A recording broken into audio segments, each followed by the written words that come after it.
Let's take a look at setting up recurring items. To get started, open the recurring items panel.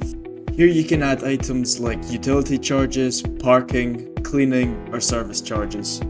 Start by selecting Add Recurring Item. From there you pick the property, when you would like the recurring charge to start from and continue until, the type of recurring item, who earns the income, as well as an optional description.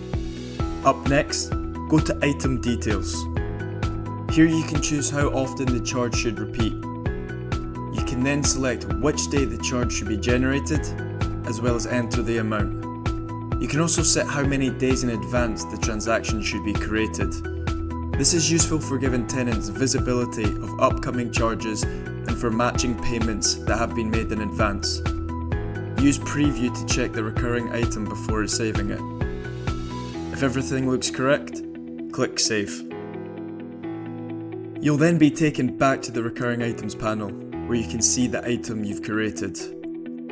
From here, you can view, edit, review the rate, or delete the recurring item. And that's it.